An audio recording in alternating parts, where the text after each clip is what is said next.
Blockchain is not only crappy technology but a bad vision for the future. Its failure to achieve adoption to date is because systems built on trust, norms, and institutions inherently function better than the type of no need for trusted parties systems blockchain envisions. That's permanent. No matter how much blockchain improves, it is still headed in the wrong direction. This December I wrote a widely circulated article on the inapplicability of blockchain to any actual problem. People objected mostly not to the technology argument, but rather hoped that decentralization could produce integrity. Let's start with this: Venmo is a free service to transfer dollars, and Bitcoin transfers are not free.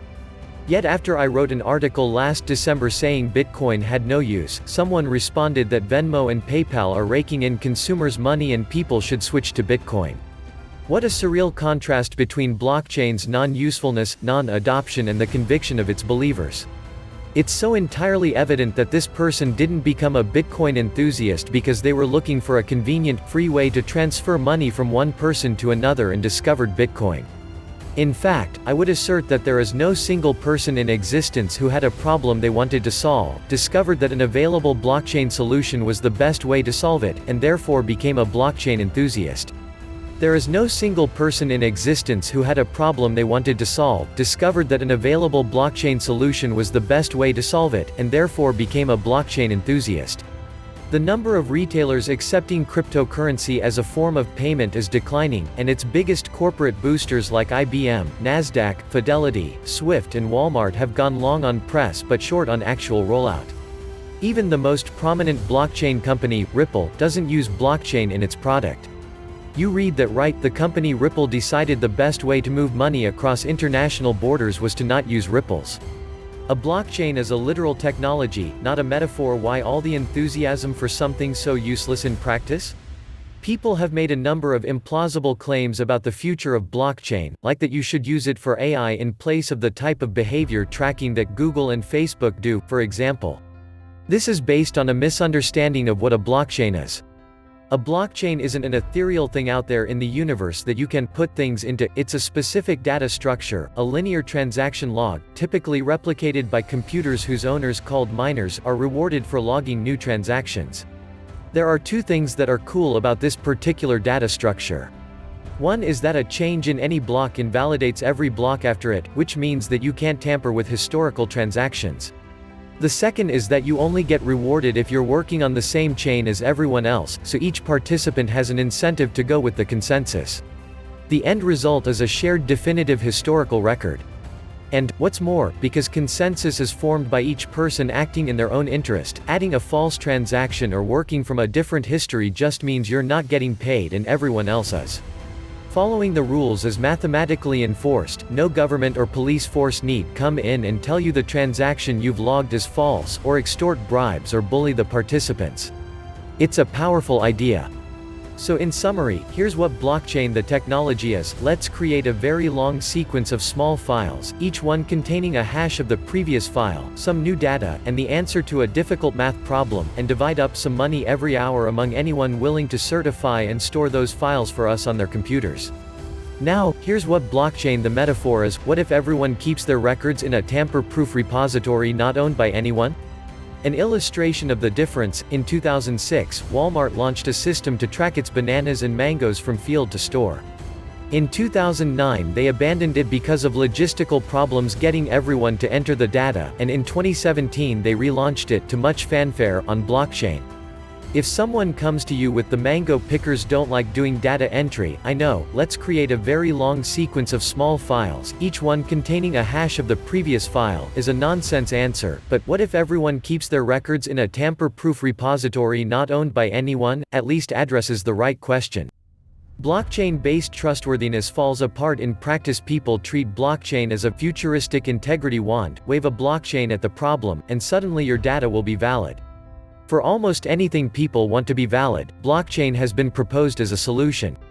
It's true that tampering with data stored on a blockchain is hard, but it's false that blockchain is a good way to create data that has integrity.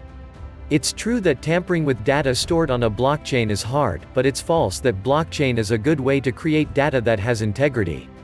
To understand why this is the case, let's work from the practical to the theoretical. For example, let's consider a widely proposed use case for blockchain, buying an e-book with a smart contract. The goal of the blockchain is, you don't trust an e-book vendor and they don't trust you because you're just two individuals on the internet, but because it's on blockchain, you'll be able to trust the transaction. In the traditional system, once you pay you're hoping you'll receive the book, but once the vendor has your money they don't have any incentive to deliver. You're relying on Visa or Amazon or the government to make things fair. What a recipe for being a chump. In contrast, on a blockchain system, by executing the transaction as a record in a tamper-proof repository not owned by anyone, the transfer of money and digital product is automatic, atomic, and direct, with no middleman needed to arbitrate the transaction, dictate terms, and take a fat cut on the way. Isn't that better for everybody? Perhaps you are very skilled at writing software. When the novelist proposes the smart contract, you take an hour or two to make sure that the contract will withdraw only an amount of money equal to the agreed-upon price, and that the book, rather than some other file, or nothing at all, will actually arrive. Auditing software is hard. The most heavily scrutinized smart contract in history had a small bug that nobody noticed, that is, until someone did notice it, and used it to steal $50 million. If cryptocurrency enthusiasts putting together a $150 million investment fund can't properly audit the software, how confident are you in your ebook audit? Perhaps you would rather write your own counteroffer software contract, in case this ebook author has hidden a recursion bug in their version to drain your Ethereum wallet of all your life savings? It's a complicated way to buy a book. It's not trustless, you're trusting in the software and your ability to defend yourself in a software-driven world, instead of trusting other people. Another example, the purported advantages for a voting system in a weakly governed country. Keep your voting records in a tamper-proof repository not owned by anyone, sounds right, yet is your Afghan villager going to download the blockchain from a broadcast node and decrypt the Merkle root from his Linux command line to independently verify that his vote has been counted? Or will he rely on the mobile app of a trusted third party, like the non-profit or open-source consortium administering the election or providing the software?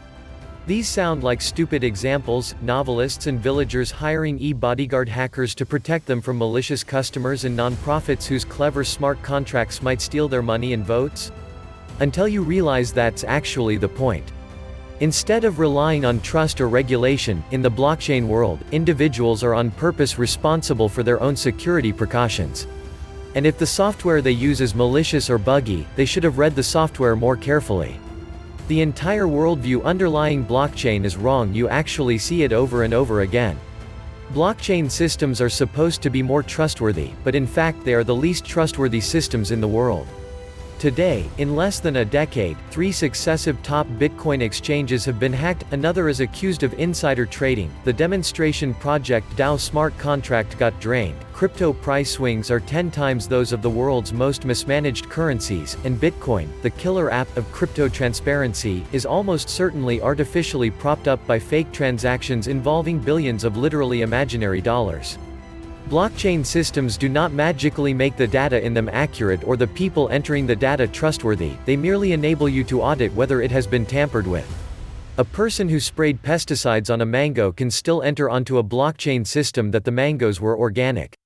A corrupt government can create a blockchain system to count the votes and just allocate an extra million addresses to their cronies. An investment fund whose charter is written in software can still misallocate funds. How then, is trust created? In the case of buying an e-book, even if you're buying it with a smart contract, instead of auditing the software you'll rely on one of 4 things, each of them characteristics of the old way. Either the author of the smart contract is someone you know of and trust, the seller of the e-book has a reputation to uphold, you or friends of yours have bought e-books from this seller in the past successfully, or you're just willing to hope that this person will deal fairly. In each case, even if the transaction is effectuated via a smart contract, in practice you're relying on trust of a counterparty or middleman, not your self-protective right to audit the software, each man an island unto himself. The contract still works, but the fact that the promise is written in auditable software rather than government-enforced English makes it less transparent, not more transparent. The same for the vote counting. Before blockchain can even get involved, you need to trust that voter registration is done fairly, that ballots are given only to eligible voters, that the votes are made anonymously rather than bought or intimidated, that the vote displayed by the balloting system is the same as the vote recorded, and that no extra votes are given to the political cronies to cast. Blockchain makes none of these problems easier and many of them harder, but more importantly, solving them in a blockchain context requires a set of awkward workarounds that undermine the core premise. So we know the entries are valid, let's allow only trusted nonprofits to make entries, and you're back at the good old classic ledger. In fact, if you look at any blockchain solution, inevitably you'll find an awkward workaround to recreate trusted parties in a trustless world. A crypto-medieval system yet absent these old-way factors. Supposing you actually attempted to rely on blockchain self-interest, self-protection to build a real system, you'd be in a real mess. 800 years ago in Europe, with weak governments unable to enforce laws and trusted counterparties few, fragile and far between, theft was rampant, safe banking was a fantasy, and personal security was at the point of the sword. This is what Somalia looks like now, and also, what it looks like to transact on the blockchain in the ideal scenario. Somalia on purpose.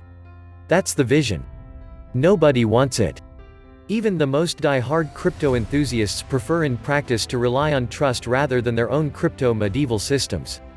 93% of bitcoins are mined by managed consortiums, yet none of the consortiums use smart contracts to manage payouts. Instead, they promise things like a long history of stable and accurate payouts. Sounds like a trustworthy middleman. Same with Silk Road, a cryptocurrency-driven online drug bazaar. The key to Silk Road wasn't the bitcoins, that was just to evade government detection, it was the reputation scores that allowed people to trust criminals. And the reputation scores weren't tracked on a tamper-proof blockchain, they were tracked by a trusted middleman. If Ripple, Silk Road, Slush Pool, and the DAO all prefer old-way systems of creating and enforcing trust, it's no wonder that the outside world had not adopted trustless systems either. In the name of all blockchain stands for, it's time to abandon blockchain. A decentralized, tamper-proof repository sounds like a great way to audit where your mango comes from, how fresh it is, and whether it has been sprayed with pesticides or not.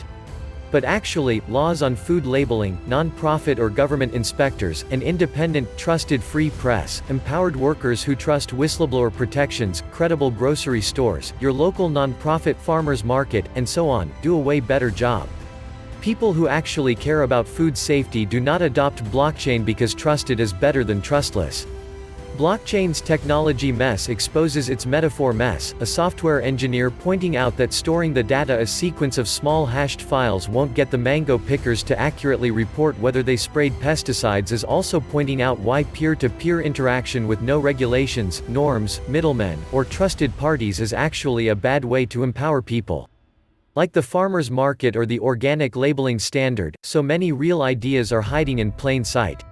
Do you wish there was a type of financial institution that was secure and well regulated in all the traditional ways, but also has the integrity of being people-powered? A credit union's members elect its directors, and the transaction processing revenue is divided up among the members. Move your money. Prefer a deflationary monetary policy? Central bankers are appointed by elected leaders. Want to make elections more secure and democratic? Help write open-source voting software, go out and register voters, or volunteer as an election observer here or abroad. Wish there was a trusted e-book delivery service that charged lower transaction fees and distributed more of the earnings to the authors? You can already consider stated payout rates when you buy music or books, buy directly from the authors, or start your own e-book site that's even better than what's out there. Projects based on the elimination of trust have failed to capture customers' interest because trust is actually so damn valuable. A lawless and mistrustful world where self-interest is the only principle and paranoia is the only source of safety is not a paradise but a crypto-medieval hellhole. As a society, and as technologists and entrepreneurs in particular, we're going to have to get good at cooperating, at building trust, and at being trustworthy. Instead of directing resources to the elimination of trust, we should direct our resources to the creation of trust, whether we use a long series of sequentially hashed files as our storage medium or not.